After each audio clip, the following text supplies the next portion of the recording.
Game face. Yeah, your game face is on. All right. All right. So we have a very special guest today. He is a 3-time state champ out of Missouri. He accumulated over 200 wins in high school, which is a pretty big deal. He was a Division I All-American at the University of Missouri. Okay. And then now he is in his second year on the farm. We got Grant Leeth, assistant coach at Stanford. Welcome.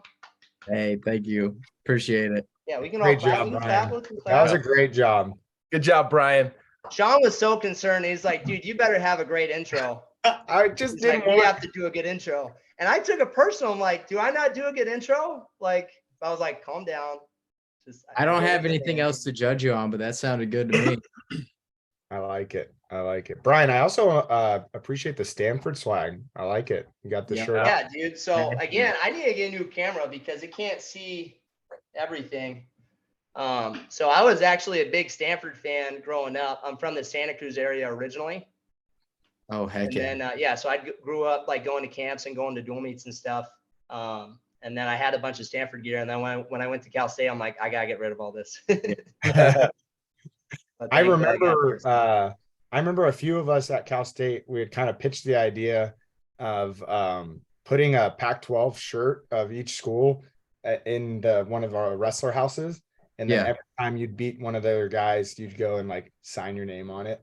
Oh, that's pretty cool. We cool. never did it, but I thought it would have been a cool idea. Just That's kind a of cool like idea. I like that. Yeah, just a gritty, like just kind of, something to throw out there, but we didn't end up doing it. Grant, you can go ahead and say what you're thinking. You know that's a bad idea. That's I'm a huge fan of those little reminders. Like having a shirt up in front of your face at your house every day. I love that. Big fan. When you were competing, did you have any reminders like that? Oh, all the time.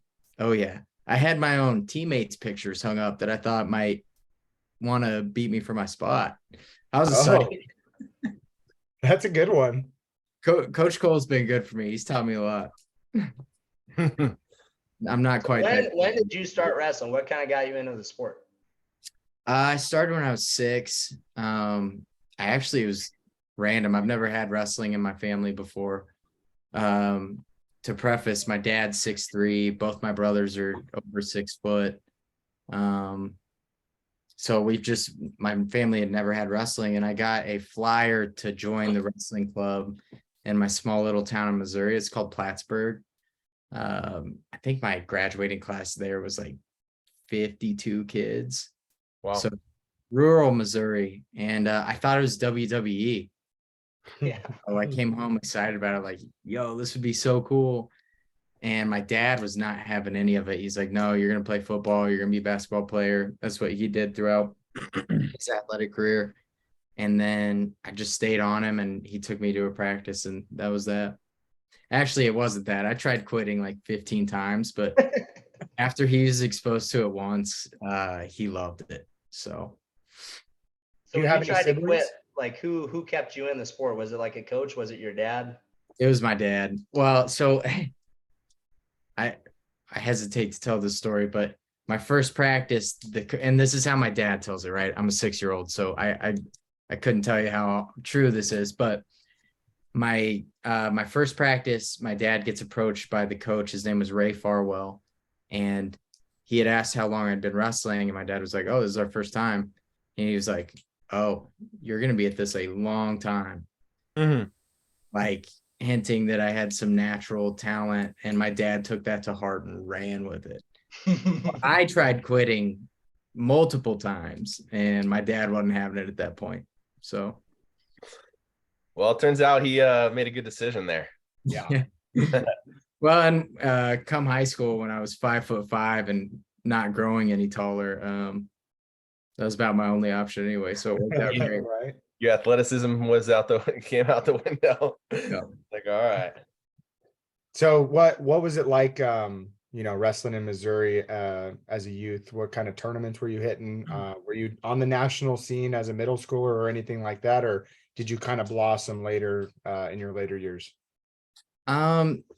Honestly, I was doing the Tulsa kickoff, Reno. I got really, really lucky. Once I started getting more serious into wrestling, I ran into, his name's Mike Ironman, if you guys are familiar. So he ended up adopting Jaden Ironman. But he ran a tiny little club out of his garage in Columbia, Missouri. So it was like 2 hours away. Kearney, where I grew up, is closer to Kansas City. Got introduced to him young. I was 5th grade, and he kind of changed my whole perspective of the sport. Really pushed competing a lot, really pushed losing. He was excited for us to go lose so we could learn and continue to grow. And out of our little 12, 15 person team in that garage, it birthed Jaden Cox, Jaden Ironman, myself, Jarrett Jake Hughes, Brock Mahler. We were on this tiny little team in the middle of nowhere, Missouri, but Mike was just a special coach. His whole thing was the mentality and dealing with the mental side of wrestling. He was a one-time All-American at University of Nebraska as a true freshman, took 3rd, and then never wrestled again. So he kind of, yeah. But I think he carried that. I mean, you learn lessons the hard way, right? And so the mental battles and struggles that he dealt with through his entire career, he made sure that didn't happen to us, and that our outlook and mentality and competing was, it was super special. I got really lucky, that's for sure. But then, still coaching? What's that? Is he still coaching now? I believe so, a little bit. I know he got married to his girlfriend in Texas, and I know he's kind of bouncing back and forth, but I'm pretty sure he's still doing some club stuff. It's been a while since I've talked to Mike, to be honest. I should probably hit him up. Right. And then obviously high school comes around where you pretty much dominating from your first year on, and what was that experience like? So at the time, I still was convinced I was going to play football at this point, but fell into the trap, man. I know, right? I was playing football and wrestling, and then probably a month into the season, I wrestled Cody Brewer. Do you guys remember Cody Brewer? Yep. So he grew up in Kansas City. We went to the same club team in Kansas City, and obviously I'd been a fan of him for a long time. He's a senior, ranked 4th in the country, and I'm just a freshman. And so I wrestled him in our duel against Oak Park, and I was winning going into the 3rd, ended up losing 9-6. But that was kind of like my wake up call, like, oh man, I can actually like wrestle at the higher levels. Cause up until that point, I'd done pretty good in youth, but definitely not a phenom or anything. Right. And then just kind of ran with it from there. That summer I won Fargo in freestyle cadets, and then quit football, quit track, and yeah, started full steam ahead after that. That's another, I got so lucky again, because my assistant coach at the time, up until I'd say the end of my freshman year, wrestling was kind of the thing I did because I was good at it. I didn't have like a crazy love for it, but then I had a really awesome coach. His name was Kinsey McLean. Funny enough, he got sidelined for neck and back stuff. Yeah, right. Fits the bill. But he taught me to develop a passion for the sport. And I'd say that was like one of the biggest changes from liking wrestling, being good at it, to, oh my gosh, I'm in love with wrestling. I want to learn every position and aspect of the sport that's out there. Yeah, I got super lucky. I had awesome coaches. Yeah, It helps. yeah, it sounds like it. So Super you kind of have a crazy college story, but before we get into that, like you had a bunch of injuries and stuff like that. Did you have a lot of injuries before college? Not a single one. I don't think I missed a high school match. Never had any surgery, nothing. And then college hit, was just like, dang, can't catch a break. Yeah. So maybe we can talk before we get into actual, you start competing in college. you kind of have like a weird route. Like you went to Duke first and then you went to Mizzou. You want to maybe talk about that, like your recruiting process and what led to transferring? Yeah. Duke was one of the first schools that reached out. The assistant was Will Rowe. He was a 49-pounder at Oklahoma. I think he was 4-time round of 12. So dude was hungry. And I mean, he was very, and this was a big deal for me personally, very strong Christian. Loved to work hard, from small town in Texas. And he didn't achieve his goals, but I could tell he was so passionate about coaching and wanting to make sure his guys didn't follow that same path. And actually funny, Rob was the other big school that was on me. It was Cornell. And it was between those two.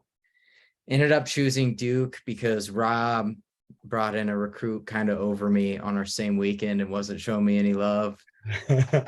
And Who was then that? name's Joey Glasso, tough PA kid. Yeah, it made sense at the time. I just didn't like it. Duke was showing me the love, and they'd never had a national champ before, and that got me so fired up. Plus, when you add in the education, that was just, it made sense. And then I got there and just couldn't make it work. It was a lot of school. They make you take 16 hours as a freshman. That's a lot, dude. That's a lot. And as a regular student, very manageable. As your typical student athlete, manageable, but they had to make some pull to get me in. I'm from this small town in Missouri. Like, I was not ready for that. And I had some stuff go on at home and in my family. So I decided it was best to come back. I can't imagine like just the rigor as coming in as a freshman. I mean, even if you're a really good student in high school, I mean, you're taking, 18 hours. That's a lot of classes. Plus you're getting used to a Division I schedule. You said 16? 16. Yeah, 16. Yeah. 16. Yeah. I mean, yeah, 16 is a lot. I think 12 is the minimum, right, for a full-time student for most universities. And that's all I ever took after that was 12. Yeah. Yeah. 12 was pretty standard. And then, you add in 2 to 3 workouts, morning weights or run, maybe a afternoon private somewhere, and then we practice with the team in the afternoon. That's a long day, It was a study hall and everything else too, that's not easy. Sure. It was a cool year there though. It was the Fine Silvers were part of my class, and dude, those dudes work. Was Casper there at the time? Casper was there. Yep, he's a workhorse. So that guy, right? Hartman maybe or something like that. Was he there? Connor Hartman was there. Connor Bass. There was some really good wrestlers there. It was a cool time. I don't know a whole bunch of backstory, but is Duke, do they offer scholarships? Is that changed? Has it not? No scholarships. It's all financial aid, need based. So that's always tough too. Yeah. So you go to Duke. Was Missouri even on your radar, Mizzou, at the time? I had gone on an unofficial visit. Didn't get asked to do an official visit. They weren't really recruiting me, to be honest. Really? Interesting though, with all being as close as you were, all the success, being in with a lot of those people that you were in with that club. Right. I would have thought that they'd be on you, like crazy.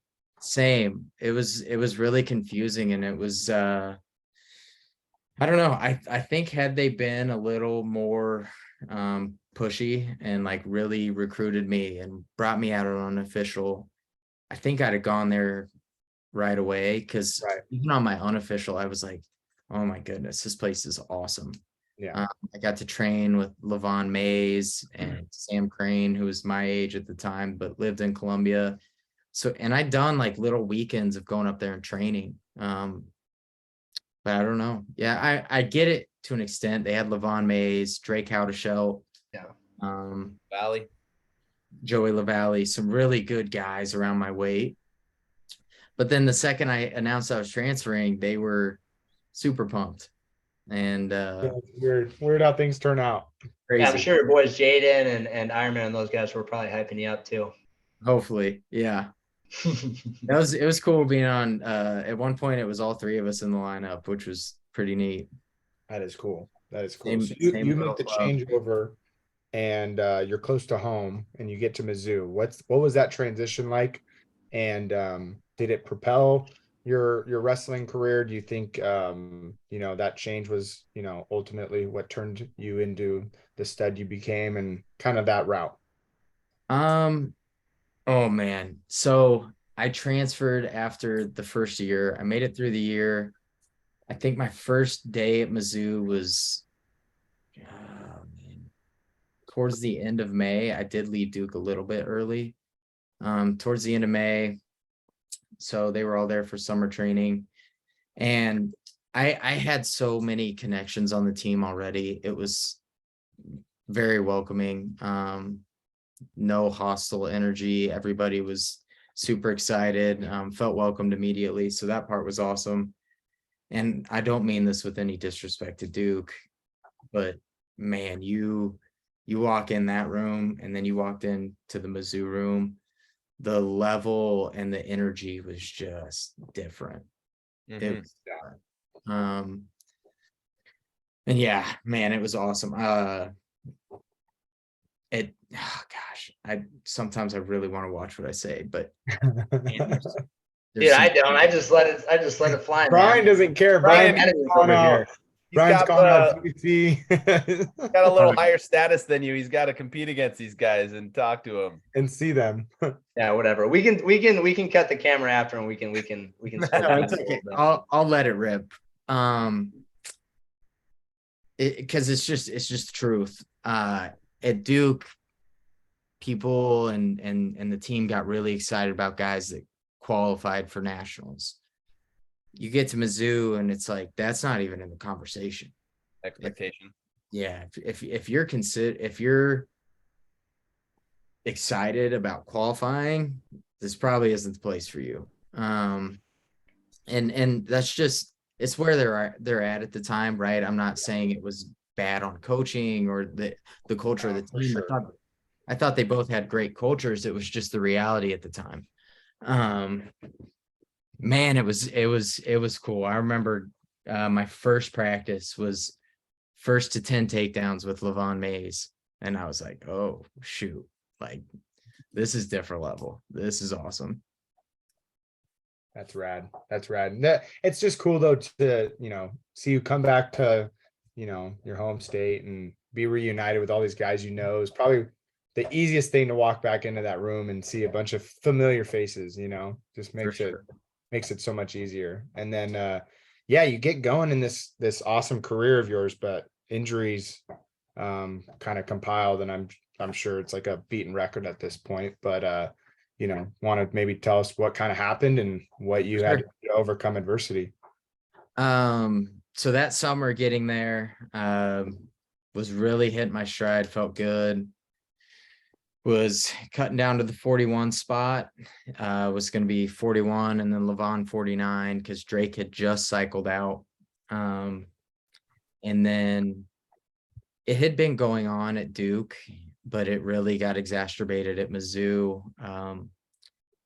Really struggled to sit still in class, get to sleep at night, and was starting to lose strength in my left arm from a ruptured disc in my neck. And I didn't know how serious it was at the time, but just kind of kept pushing through it. But it got to the point where couldn't even sit through a 45-minute lecture. It was so numbingly painful. And not to sound dramatic, it's just you guys know how it is as wrestlers. You're going to keep pushing it off. But it got to the point where it's like the worst possible Yeah. thing Yes. ever. And like Yeah. the coach said something and you're like, all right, yeah, I should probably go get this checked out. Exactly. And it got to the point where I wasn't sleeping and was starting to cycle into some craziness. So went and got my disc looked at. It had fully ruptured. I wish I should have pulled this up.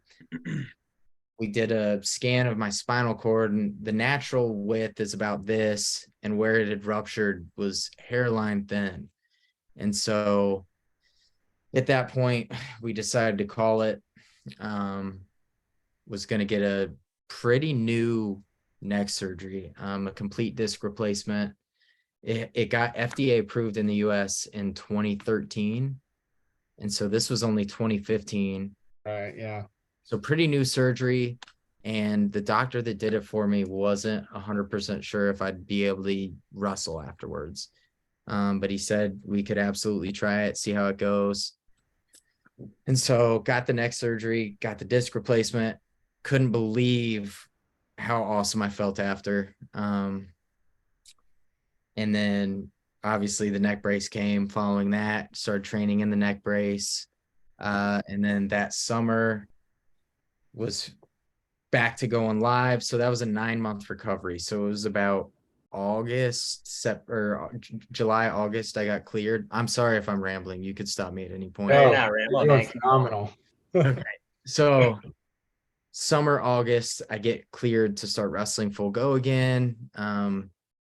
Really excited to come back. It'd been a while.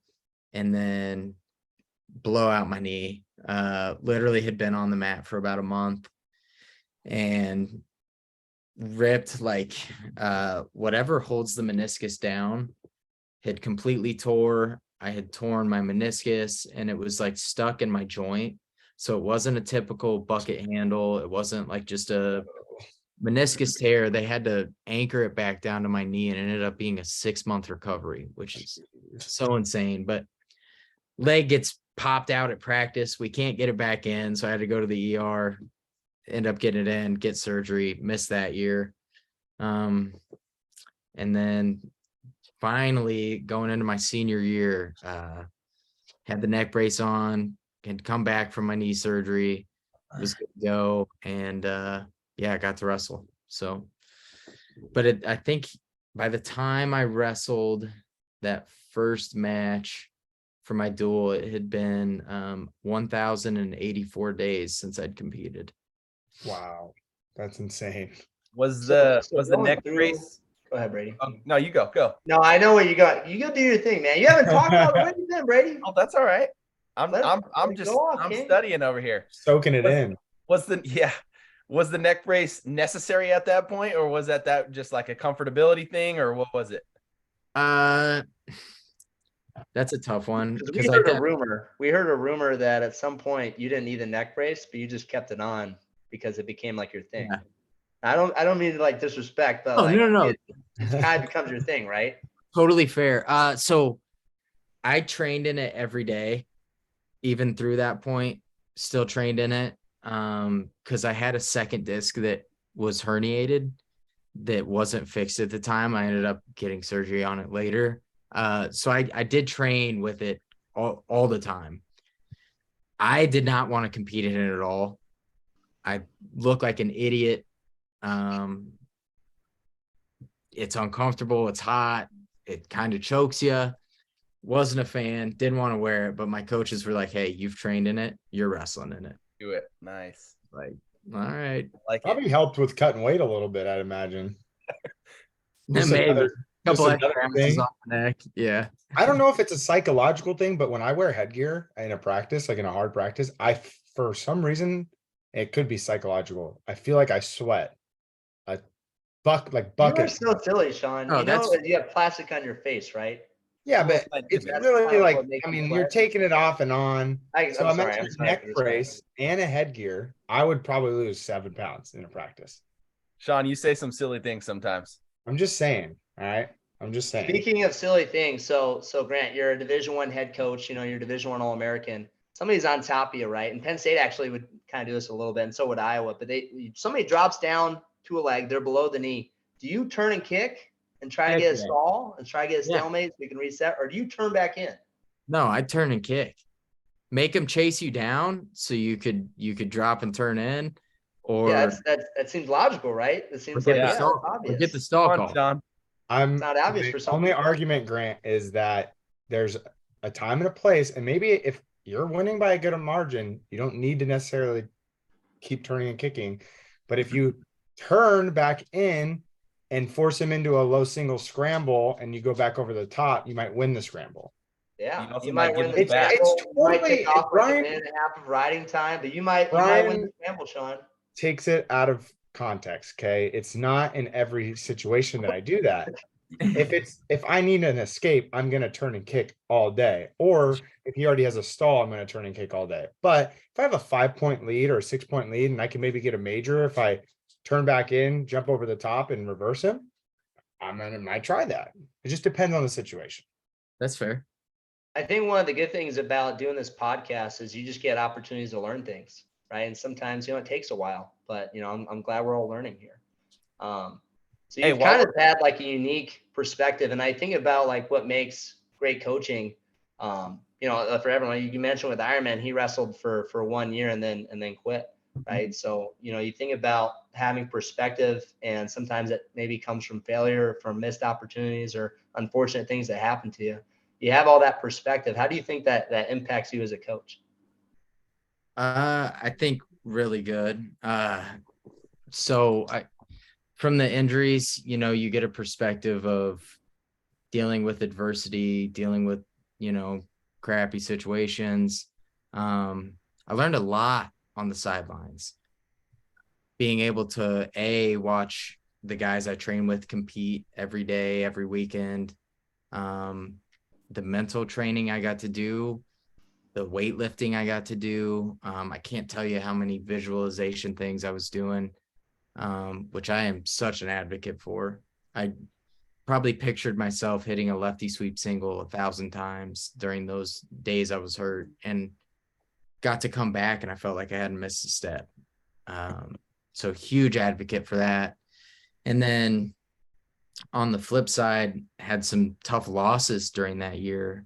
Learned about the lack of confidence, because at that point, that year I got to wrestle, that was the first time I'd ever doubted myself in my entire life. I thought I walked on water in high school coming into college, then you're off the mat for 2.5, almost 3 years. It's the first time I dealt with being nervous, that lacking self-confidence. So getting to learn it the hard way, and being diligent about, taking the lessons I can from it, I'd say it definitely has helped a lot. And on the other end of that,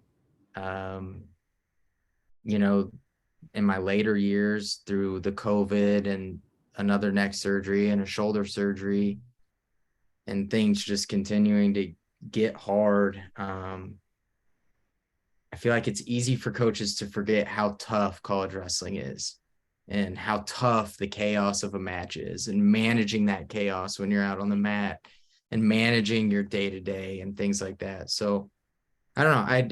I as much as I, look back and think on my college career and wonder what could have been or what I could have done different, I wouldn't change a thing, because I do think it's gave me a ton of perspective and able to help these guys out. I like it. Yeah, it sounds like there were quite a few times where your faith was tested, I'm sure, a little bit. Just a little bit. You have a verse in your you're frozen for a second. I don't know. Can you hear us? Oh, no, you're good. That freeze for a Zoom's weird, second. man. Sometimes it'll just freeze. Out of nowhere. Yeah. You have this Bible verse. I know it's Isaiah. I can't remember off the top of my head. Yeah, it's but those who hope in the Lord will renew their strength. Right. So that's your Bible verse in your bio. So what does that verse mean to you? Just exactly that. Keeping the faith, understanding that the adversity and the hard things that are put in front of us are typically put there for a reason. And so that's so funny you brought that up, because I was just getting into that. I don't think you can't waste adversity, right? There's always something to learn, something to grow, a perspective to gain. And I get asked all the time, like, why'd you keep coming back? How did you manage all of this? And it's like, honestly, it wasn't that hard. Like, literally just gave it to God, was like, you know what? All right, I'm going to just keep working, doing what I can. praying, trying to listen to what I can and keep after it. So sorry if that got a little biblical. I like it. It's Yeah. just that's the core of me, I'd say. Yeah, so I'm kind of I mean, I wouldn't call myself a born again, but I got baptized a few years ago, and didn't really Awesome. grow up like in a Christian household. But what kind of converted me a lot is like I already had this wrestling worldview, and a lot of that stuff, like even if you're not a Christian, like you can apply it to your life. Mhm. You know, it's like keeping faith in things. It's like you're keeping, this belief in something that's not like there, like you can't quite see it, but it's there kind of thing. And that can be your goals. You want to be an All-American, you want to be a national champion. Well, it hasn't happened yet, right? It's not a real thing, but you have to have that faith and you have to have that belief in something that's unseen. Yeah, absolutely. Let's talk about 2018. Pretty awesome season for you. You were the MAC champion and go into NCAAs as the 3 seed, I believe. Let's talk about that and that experience, what that was like, and kind of what your perspective is on that tournament. Specifically the NCAA. Yeah, that year, 2018. That bracket, by the way, was a money bracket. I pulled it up before we got on. I have it pulled up. I was like, holy crap. Dude, who was the 11? Who's in that bracket? It was Perry was like the dark horse out of that one, but and then Ronnie Perry? Kalodzik from That's Perry Rutherford. was the 11. Perry was the 15. You just had Lawan was the 8. That whole NCAA's was madness. That was the only.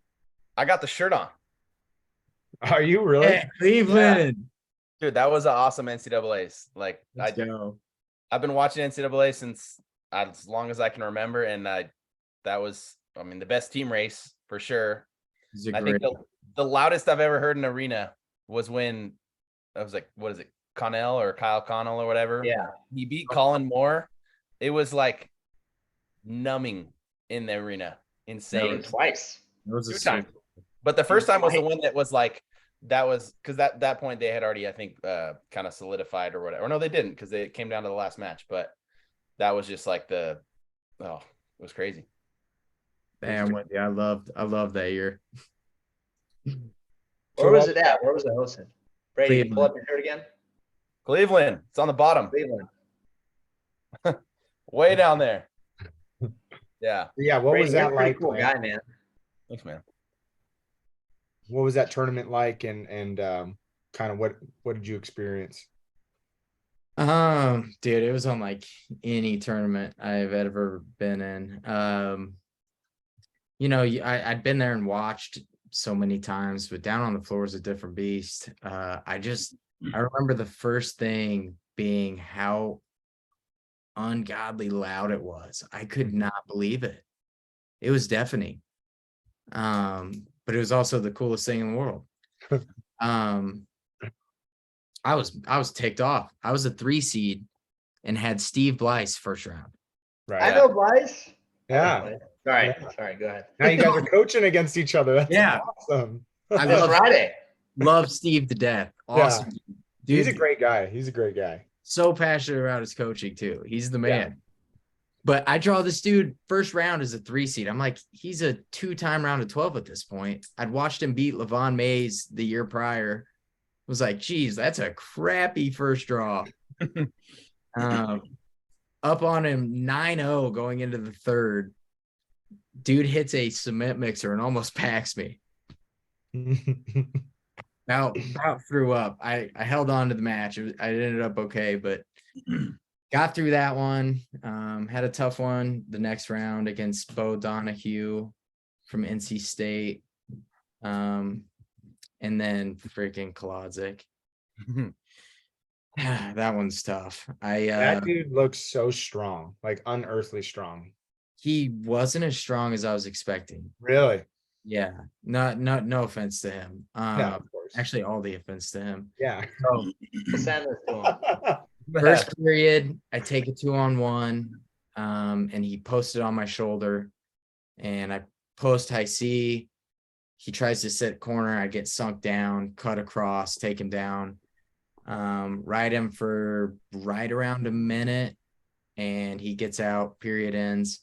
Second period, he goes down. I ride him for 35, 36 seconds. He gets out. I get in on a knee pull to his right leg. We get stalemated, couldn't finish it. Get in again on my lefty high C, get stalemated, couldn't finish it. And then third period, I go down. I get out pretty quick. I have a minute 20 riding time. No stall calls. I'm up 3-2. I'm sorry. I had a minute 16 riding time. No stall calls. Up 3-2. And we're middle of the mat, and there's freaking 18 seconds left. And instead of circling to the edge, getting my head down, getting to a tie, I just hold center and grab his wrist, and he ducks me right to a double leg, hooks my ankle, hangs on, rides me out, erases my riding time by 2 seconds. And I just remember being like, that just happened. Like, holy shit, that just happened. Oh, sorry. But how dare you curse on this show? There's kids watching. I could not. I don't know. I just couldn't believe it for a sec, but it's what it was. Oh my goodness. Yeah, that one still that one will haunt me till I die. You want to know a funny story about this? So obviously that match is like burned in my soul, right? I'm somewhat joking. I'm kind of over it. At Detroit, literally this past year, I see Kolodzik in the lobby of the hotel, and him and I are talking. I hadn't talked to him, since nationals, hadn't seen him, and was asking him how he was doing, what he was up to, and he's like, yeah, blah blah blah, reference something about such a heartbreaking loss, and I go, oh yeah, well, you did that to me. And he looks at me, he goes, when did we wrestle? And I was like, oh my God. Talk about perspective. This dude haunts my dreams, and he ain't even thought about that match since. Oh, that's the worst. Oh, That's dude, the worst. I could not. Part of me thinks he was full of it. There is Yeah. no way he doesn't remember that. That's it's the quarterfinals at I NCAA. feel like he was being nice, like, oh yeah, when did we wrestle? Like, yeah, sure. Oh yeah, I mean when I took you down at the end. I would have preferred that. I would have much preferred. Right. Wait, so since we're on the topic of NCAAs, there, what was there a lot of game plan that went into, for instance, any of those like you had Bly's first round? What was the mentality different, knowing who you had, a week prior to study before, or was everything pretty much the same? Hey, watch out for this, or what? Honestly, didn't watch much film of other guys. I do a little bit just to be aware of, like a big move or something. Clearly not that well, because almost got packed. But no, I really like to focus on doing what I do. So I tried to avoid too much of that, the game planning. And there was none for Kolodzik. It was just go wrestle, do your thing. Just had a mental lapse. And then he goes on in the semis to lose last second. It's over collar sucked, and Perry takes him down with no time to steal the match. Had you wrestled Perry or no? No, hadn't ran into each other. No. I also just peeking at the bracket saw that Surtis was the 10 seed when he was at ASU after already being a national champ. So just goes to show how loaded that bracket was. Caught him on the backside. Yeah. My blood round. So right after the Kolodzik lost, I had Max Thompson. He was returning third, right? From the year before? Third or fourth. He was a returning semifinalist, and I can't remember if he got third or fourth. Super strong. Wrestled him at the duel earlier in the year, and I got a last second takedown to beat him.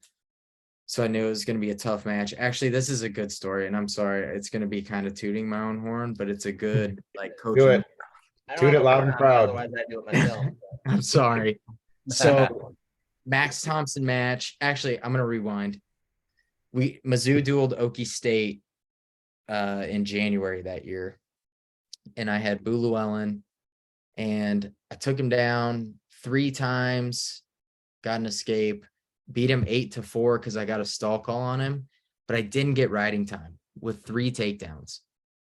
And so my coach talked to me after, Coach Smith, and he was like, hey, we got to get better at bottom or at top. We take guys down. We need to get chunks of riding time. You know, you hold them down for 20 seconds each time.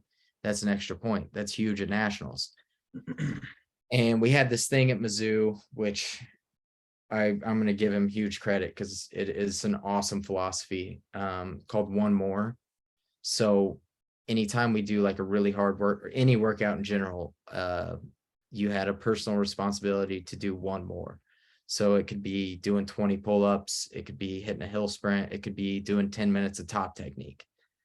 And so for my one more, the rest of the year, I did 10 minutes of top technique, trying to get better at top. And so then come blood round, I get taken down first, get out.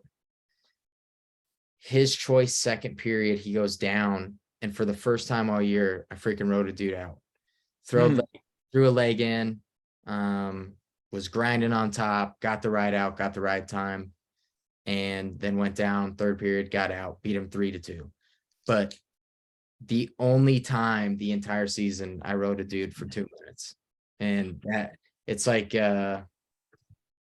that's like another coaching philosophy that I've taken from Coach Smith, but that I just love is just the one more 10 minutes every day from that point until nationals. I'd added an extra, I don't know, 18, 20 hours of top work. Mm-hmm. And it paid off, and probably the biggest match I'd wrestled to that point. That's huge. And Brady and I often, preach that to our kids, like, hey, come in early, because a lot of kids, seniors especially, don't have a 7th period class. We can be in the room a little bit earlier than the rest, or stay late, right? And it's really hard with high schoolers. It's really hard. I mean, I think a lot of it is, they finish practice and they're in that survival mode, and they're just like happy that it's over and they're ready to get the heck out and get out of Dodge, but we kind of try to like not bully them into it, but we're just like kind of more on like if you want to get better, if you want to achieve your goals, and if you want to, keep, getting better and having the success that some of the best guys are having, you should stay late. You should stay late, and kind of putting it on them to have them build that, that maturity to hold themselves accountable and then do that. But it's hard. It's hard with high schoolers. Super hard. Sure. I'm going to make them watch this. I just tell guys, hey, if you want to get better, stay extra. And I'll tell them specifically what to work on. And then I run like a kids club after. So today I actually was nervous. I'm like, guys, you don't need to stay like an hour. You need to get home. Like we have, our first round of playoffs or whatever, our Valley tournament, our divisionals is this weekend. Yeah. Like now is not the time to put in all this extra work. You need to do that like earlier in the year. That's what I'm saying. What's been happening is we have kids that will stay after, and they'll do like one kid, it kind of sucks on bottom, or he needs to get better on bottom, but he's been staying in like extra so many times. I see his bottom get so much better. Yeah. So when you see other people start to have success, they're like, well, what are they doing? And they start connecting the dots. It's like, oh, he's staying after and he's working on something. Maybe I should do that.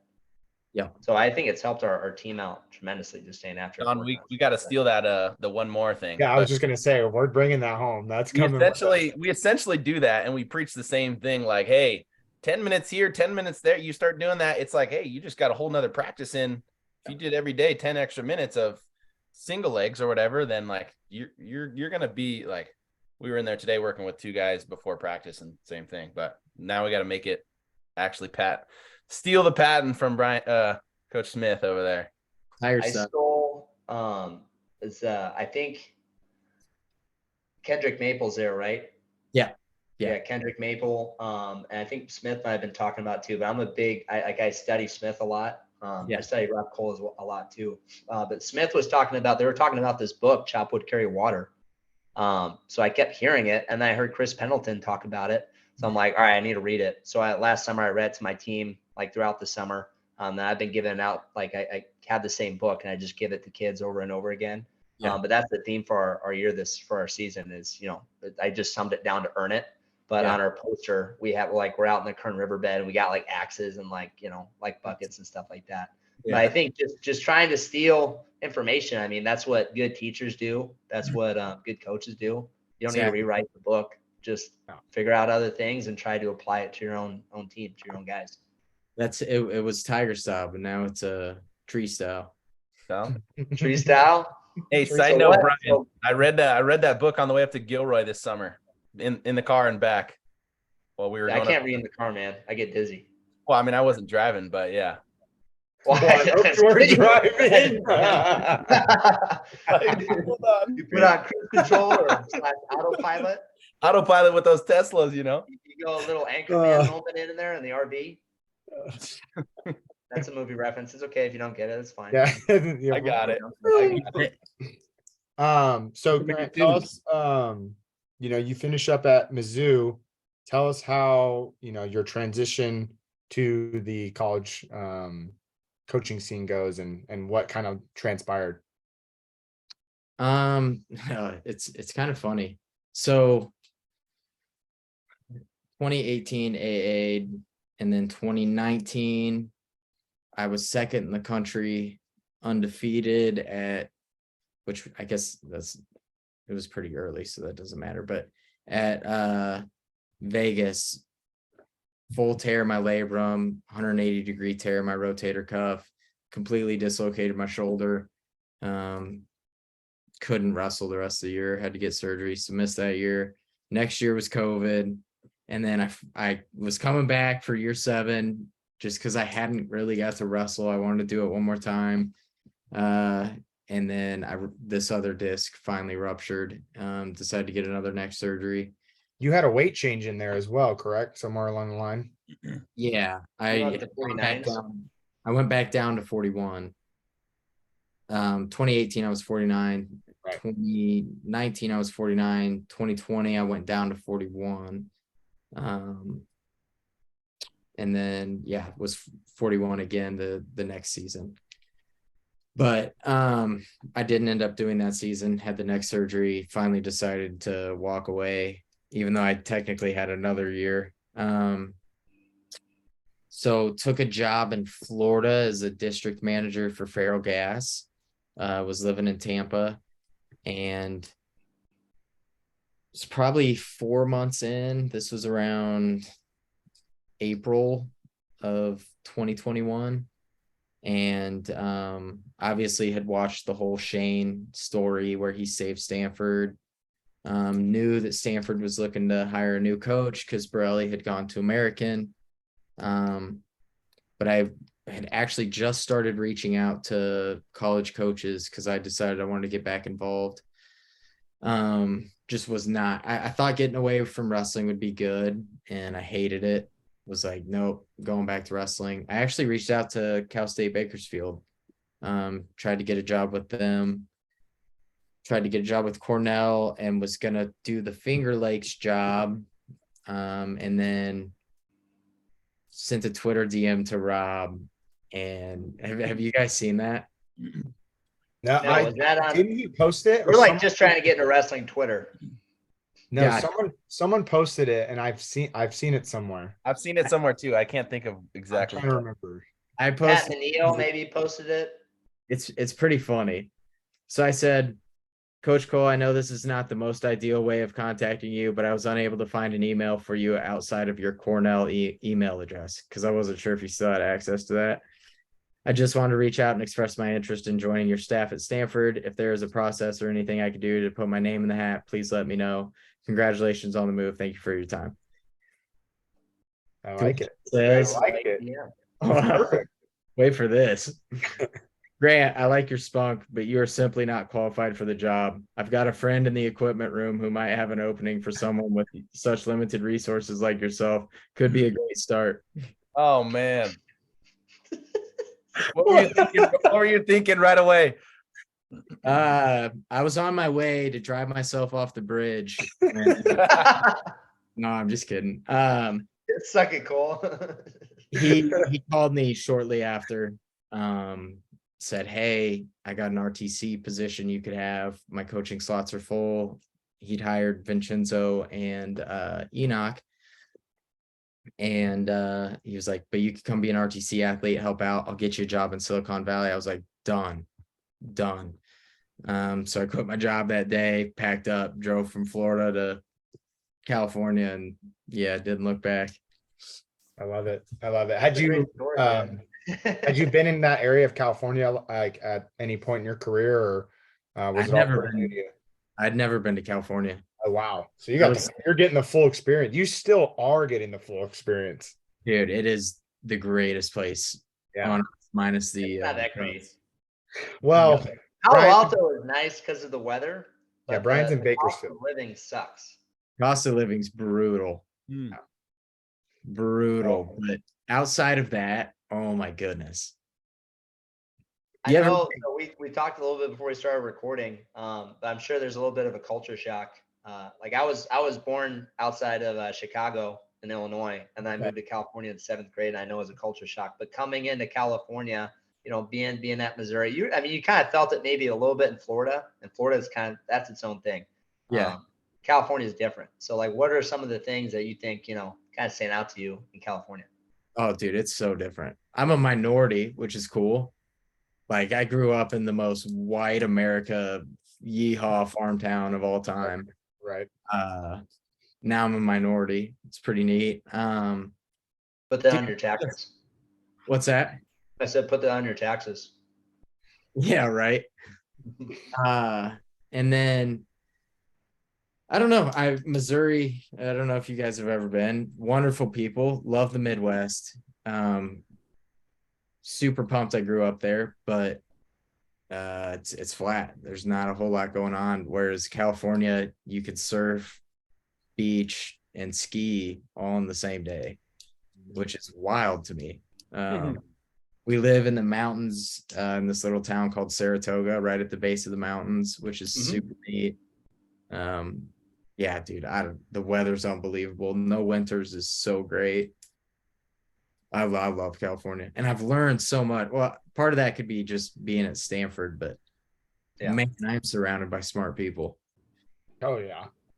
Sure. Well, I can't wait to get you down south, and we'll get you some of the best Mexican food you've ever had. So, dude, he talks about the San Diego food all the time.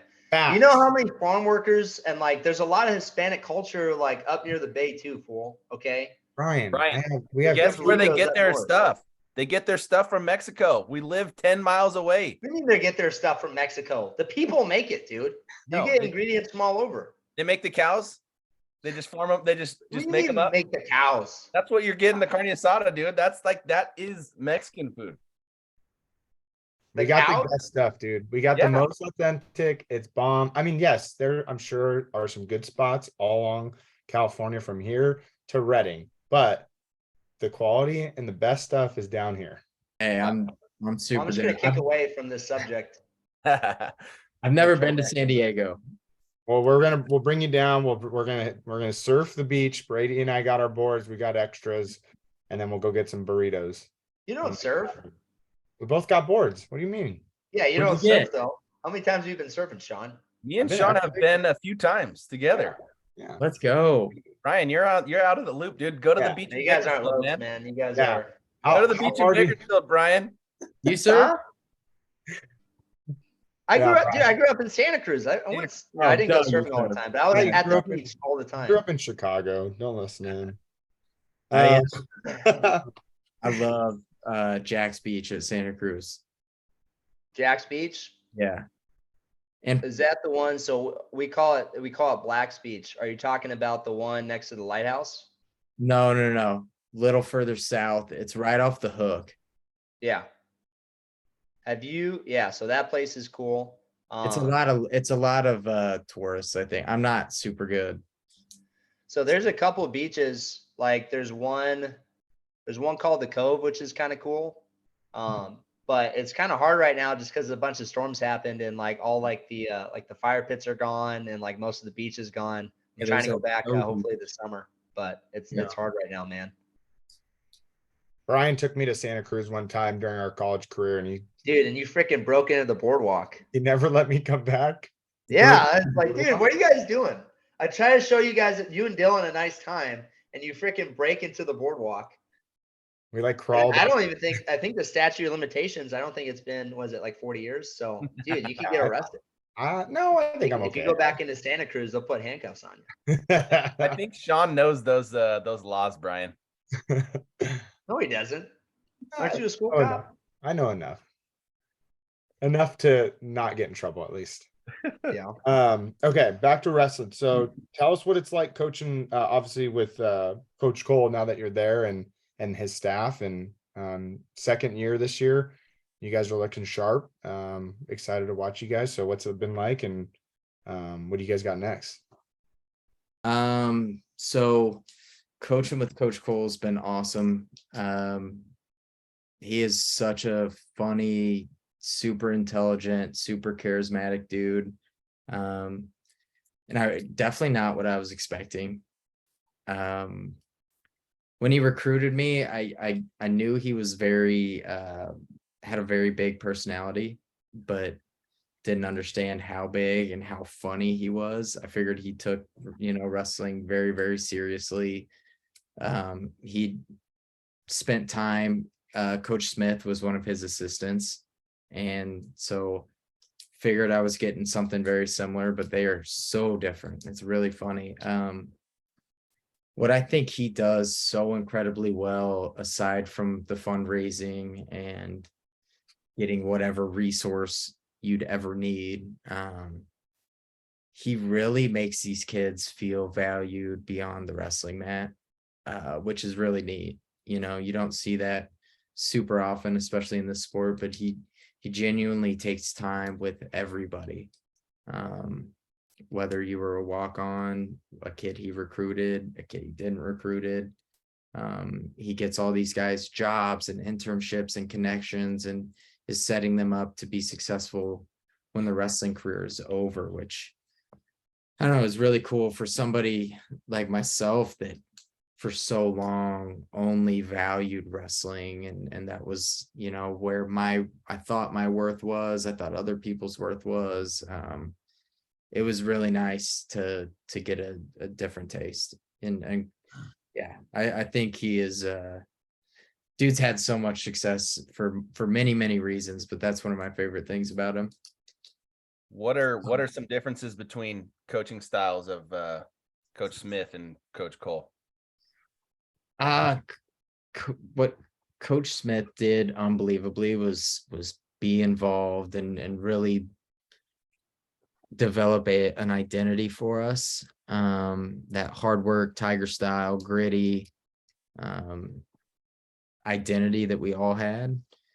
On the flip side, Coach Cole is more about like, hey, it's wrestling. There's a lot of ways to do, a single leg. There's a lot of ways to do a high cross. He does a great job of encouraging you to grow into yourself rather than a specific system. And I think that's why you've seen some of his best wrestlers flourish so greatly. He didn't try to fit them into a box. And that's no disrespect to Smith in the slightest. It's just a different approach. Mm-hmm. But yeah, it's been cool to kind of have both of those perspectives for sure. And have you ever wrestled Coach Cole? No, I want no part of Coach Cole. I don't know where I heard it, but someone told me that guy still got it. I mean, I don't know how old he is. He seems up there, but I've heard he is still dangerous. He's still dangerous for sure. For sure. I'm not gonna. Does he get down with the college guys right now? It's been a while. But the last time I saw him wrestle a college guy, he definitely got the better. So I'm not going to name names and throw him under the bus, but right. it was a starter. It was a starter. Damn. Crazy. Who handles the recruiting for you guys? Is it any, delegated person, or Do you guys kind of split it up? How does that work? No, it's a joint effort for sure. So on the front end, you have to vet, kids' transcripts and make sure they're even somebody we can recruit. So we all are emailing high schools, asking for transcripts, trying to see if these kids are even recruitable. And then we all take part in building our recruiting board and prioritizing certain kids that can get in and green lighting them and whatnot. And then as far as like the calls and texting and house visits, that's another, we all do those things. So And tons of things to do, I'd imagine. oh yeah. I got a question about what academically you look for. Like right now we actually have, it's weird. I have a lot of freshmen that are like really good students, and hopefully they're going to develop into some tough wrestlers. But do you have like a blueprint of, and we can maybe talk about it after, but like a blueprint, like this is the classes you need to take, and this is the kind of scores you need to get and stuff like that? Yeah, that you give out maybe to high school coaches? absolutely. So it varies from school to school, state, all sorts of backgrounds, but typically I'd say the safe bet is maybe an AP class as a freshman. Definitely not super necessary, but sophomore year, 1 to 2 APs, junior year, 2 to 3 APs, and then senior year, 2 to 3 APs, 3 to 4 APs, depending where you're at. But wanting to finish out with 6 to 7 AP classes, honors classes, things like that. But APs are the big thing that gets pushed through admissions. So, and then obviously you want to be in the top 5% of your graduating class. You want to maintain over a 4.0 weighted GPA with all the APs you've taken. So it is rigorous. It is super rigorous. Coach Post even said, compared to Cornell, like, this is insane. Yeah, it seems like a lot. That's an Ivy League, right? So it is very, very hard to get into Stanford. Yeah, I know a lot of it, like you need, obviously you need to be good socially, but there's like, you have to do like volunteer hours. And, I know some kids, like if they're not doing sports, right, I'm not sure exactly how that works, but if you're not doing like a sport or getting recruited that way, you got to be like inventing something that's going to like save thousands of people's lives and stuff like that. So one of our walk-ons on the team got in because he did like some biology competition worldwide and made it all the way to the finals. Was like a top 5 in high school for being the best biology student. So that's the caliber of kids that are at Stanford. But it's great on the other hand, because that's what we get to sell. Like you're paying or you're wanting to get into Stanford, not because the curriculum, but because of the network and the people you're going to be surrounded by while you're here. It's unbelievable, the brains and the talent and the imagination that comes out of Stanford. Yeah, and all that stuff goes way past just wrestling, kind of like how you said, right? Yeah. Yeah, you guys, you guys are bringing some hammers in. Next year, you got guys like Hanson from Minnesota, Joyce from Rhode Island, Knox from Massachusetts, who I believe came out and wrestled at Doc B. Yep. One Doc B. One Doc B. Yeah. Yeah, check your facts, dude. You're reading off a piece of paper. You don't even know. I was there, Brian. You weren't. So Norman from New Jersey. I don't know how to say his name, but Wojciechowski from Woj. Yeah, I will just call him Woj. And then our very own Ty Montero from Bakersfield. So those guys are coming in next year. That's going to be an exciting class. What I'm looking more forward to is the class after that, because you'll have Grigor from St. John Bosco, Colin Guffey from Granite down here. You got Valencia. Who? Where's he from? Valencia from Sobrato. And then he's from Poway, isn't he? Shut up, Ryan. And then Mara from Meridian, Idaho. It's just some hammers that you guys are going to have a lot of fun with those 2 classes. Yeah, super excited. Especially, so our first year here, we didn't get any recruiting class. Had a super small team, like 22 on our roster. And then this year getting a recruiting class, and a very, very good one at that, a top 5 recruiting class, has been so great, man. The energy that freshmen bring in is so good for teams. They're fresh, they're excited, and they're super talented. And they have made a huge impact this year. So I am super excited to see what these next 2 classes can do, because holy smokes, dude, it's gonna get fun real quick. What's Hey, you guys what's your guys? Is there, obviously you don't have to share, but 5-year plan or goals that you guys as a coaching staff have for the team? Anything like that? Oh, absolutely. I definitely, I mean, we haven't specifically said, but just from conversation and what we're doing and seeing, I think 2025 NCAAs is a serious push for a team trophy. And then 2026, 2027 is, we best be in the running for a team title for sure. I like it. And that's worst case scenario. We'd love for 2025 that these kids work out and really develop and can have a team competing for a national title 2025. But I'd say like the safe outlook is 26, 27 for sure. Bring it back to the West Coast. We'll be rooting for you. Yeah, I'm really excited. Once I saw Cole was coming to Stanford, I mean, I got really excited for the conference and for California wrestling.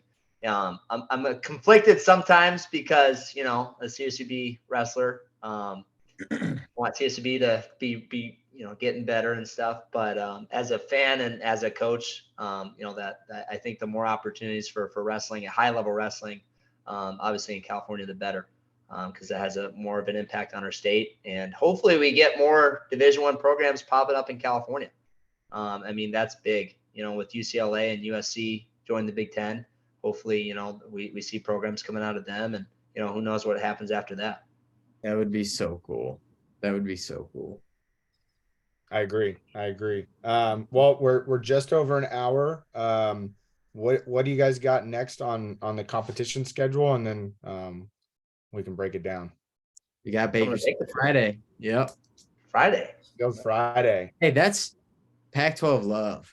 I'm always for Steve, and even though Coach Smith never got back to me, I'm still rooting for them. He didn't?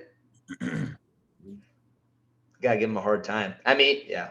That's all right. He probably didn't see my email. Ryan, the question is, are you gonna go? Yeah. No, so we have our divisionals Saturday in Lemoore. We're gonna leave probably right after practice around 6. So that's what makes it hard, man. It's like wrestling. I want to come and watch college duels, but I got all this freaking responsibility. I can't go. Grady, you trying to drive up? I'll drive up with you. When is it? He said Friday. Friday at 7. Dude, we can make it. We ain't gonna make it You back. guys ain't going. Oh, we'll make it back. Grady, you just had a kid. You're not going. Sean, your lady isn't gonna let you out of the house. You're not going. He's got a and I will say, as soon as we're done with the duel, we are out because we have to get back and fly to Okie State the next morning. Oh wow! So you're gonna drive up to Palo Alto and then fly out of like San Francisco or San Jose? Wow! All right. Turn around. I mean, this is, you're getting close to the end of the year. I mean, sometimes a road trip like this, it kind of gets you ready for the end of the year. Something that's going to challenge the guys. Yep. Yeah, I'm going to leave that be. Yeah. No, I can read between the lines. Didn't love the travel plans. But, what day do you guys compete after Friday? Is it Sunday? Yep. It's going to be tough. Okie State just knocked off Mizzou. Yeah. That was a good duel. It was a great duel.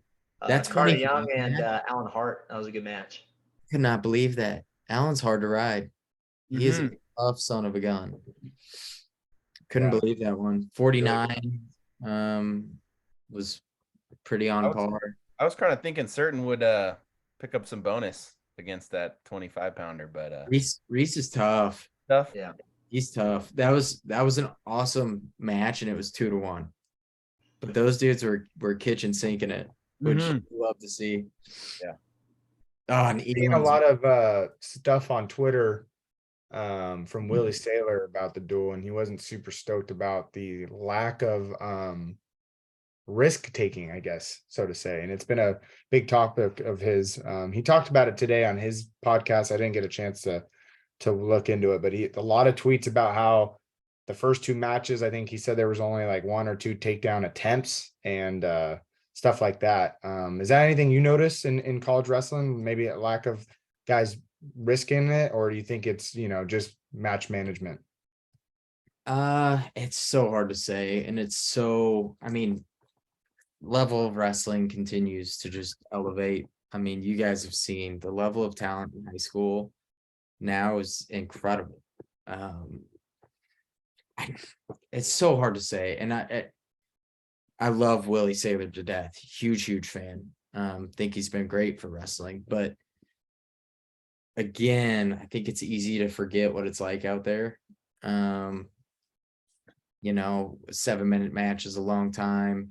You can't go guns blazing for 7 minutes. It's just not possible. Especially off the scale sometimes. Yeah. And if you break somebody, it gets easy to get rolling and create a crazy pace, but up until that point, it's not that easy. Right. And I think, Mizzou's a very physical team. That's just kind of their MO. They want to go beat you up, punch you in the mouth.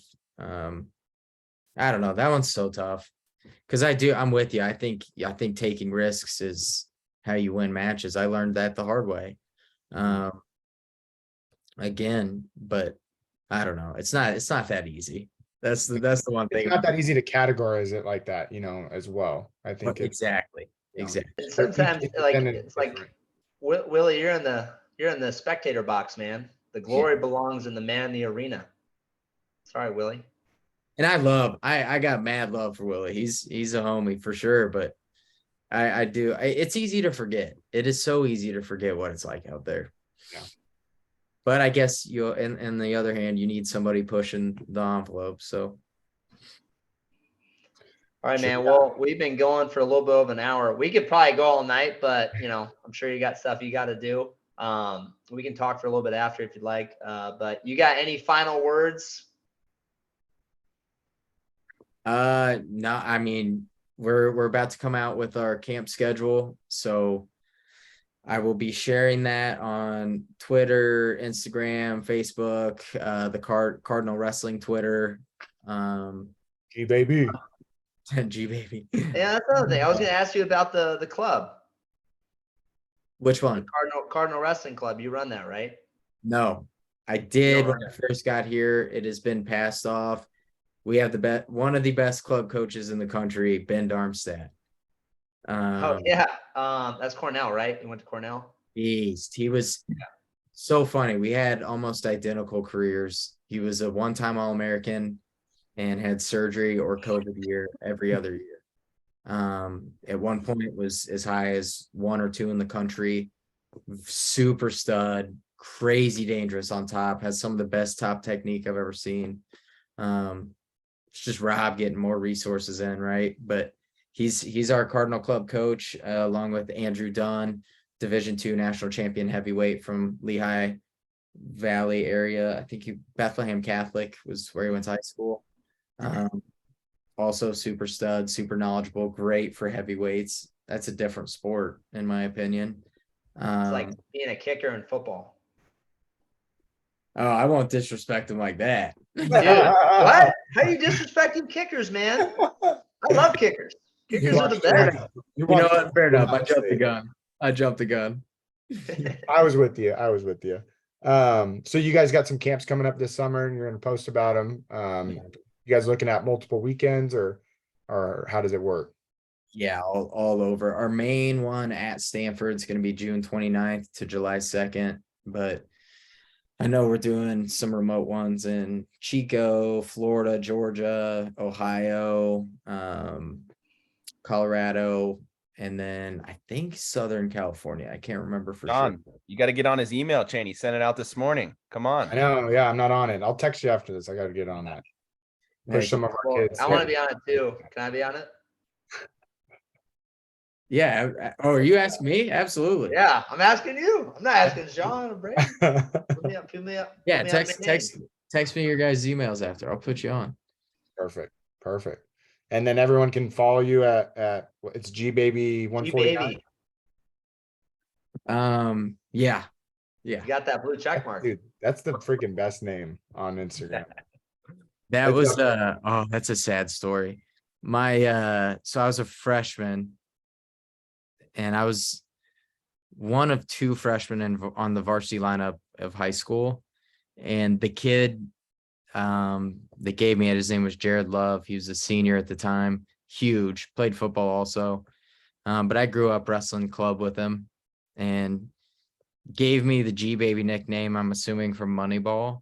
Yep. But a couple years later, he passed away in a freak thing. And so that was just kind of like, all right, I'm sticking with that. Like that. Sorry, I shouldn't have taken that there. Yeah, I shouldn't have taken that there. Can we get like one more story just to like pick us back up so we can get back to neutral? Yeah, what category? Something Kind of funny. What kind of games do you guys play in the Stanford room? Warm-up games. Oh, yeah. Me and Brady are big on games, and we like pick handball. Handball. Handball. How do you guys every play? day. What do you guys have any special? Like the sport handball. I know, but some people play different things. It's like two nets on each end of the mats in the little circles. And the rule is you can't be inside the little circle to shoot or defend.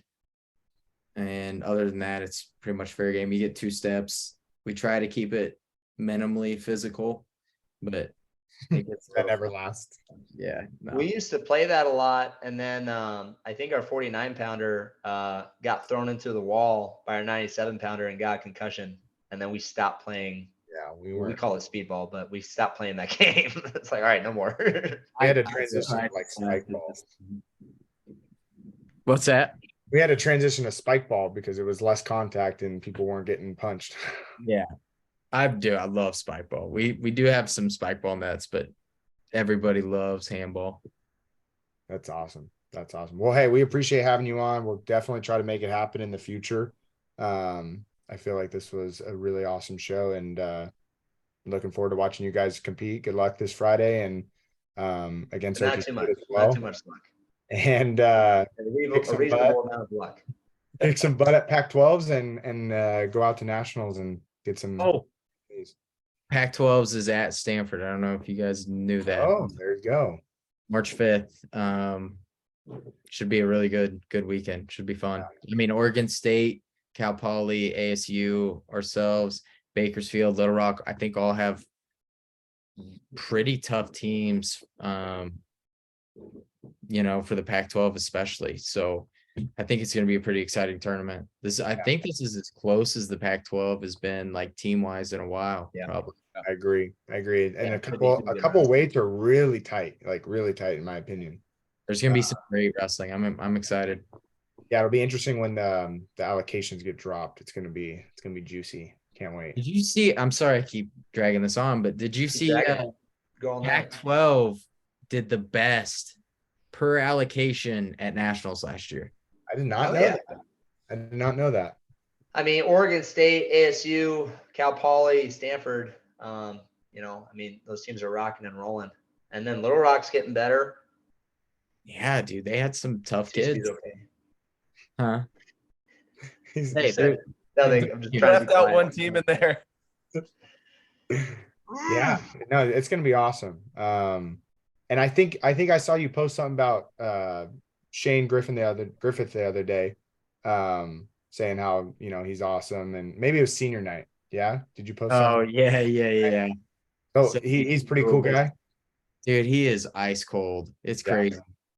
He is the most steady as you go, super awesome kid. Obviously very intelligent, insane wrestling vision. He sees openings and I'm like, holy smokes, how did you know you could get there? Yeah, dude, Shane's a cool cat. He's a guy I like, obviously been watching him for a couple of years, and you just root for him. Like, yeah, I've never met him. I've never talked to him. I don't even think I've seen him in person. And I Right. just root for him because he just has all the qualities that you're saying right now. I just see it, Yeah. That's When cool. he wrestled Jacob Thalen, I think he was redshirting at the Roadrunner Open. I was not rooting for him. I wanted him to lose. I wanted Jacob to win, but it's okay. When Shane He did, seems like a nice guy.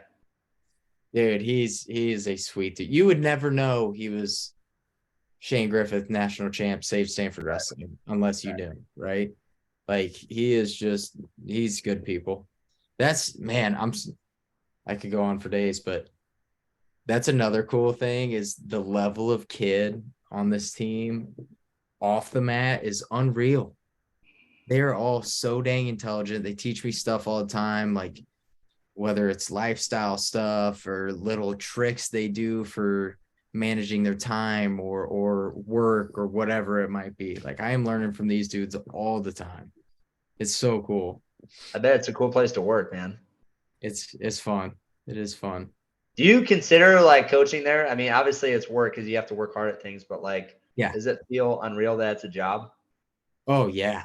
Oh my goodness. Yeah. I was an RTC guy initially and had some crazy lucky blessing things happen to fall into the volunteer role and then this. So, oh my goodness. Yeah. Crazy grateful. And I appreciate Rob kind of taking a chance on me because I definitely don't have the accolades that most D1 coaches have, but I appreciate him. All right, Grant. Let's wrap. Thanks. Let's wrap it up, or our fans are gonna hate us. Just say I could do this 100 more times. I'm sorry. I know. Well, I let's can get go you too, but these other guys, I mean, they got babies and baby We're- mamas, and we're gonna get you back on. It'll be awesome. I'll maybe- bring Rob next time. Yeah, let's do that. I'm down for that. Get some banter going. Maybe I'm firing my gun too early in a weird metaphor that I'm not. Fire your gun. But you never like walk into a sentence and you're like don't know where to go after that. But maybe we could do like a Pac-12 preview show at some point, and we can get maybe like you and try to get Steve on. Oh, that'd be awesome. Maybe a couple other guys. Steve. Yeah. Heck yeah. Maybe Chuanuma, a couple people on there. That's a Missouri boy too. Yeah. Yeah. Well, he wrestled at Oklahoma State, right? But he's from Missouri. Yep. Sounds good to me. Heck yeah. Sounds like a game plan, boys. Awesome. All right. It's been a good show. Grant, thanks for coming on, man. Thanks for giving us some of your time. I'm going to stop recording, but if you want to stay and we can talk a little bit after, I'm down for that too. Heck yeah. All right. All right. Thanks, guys.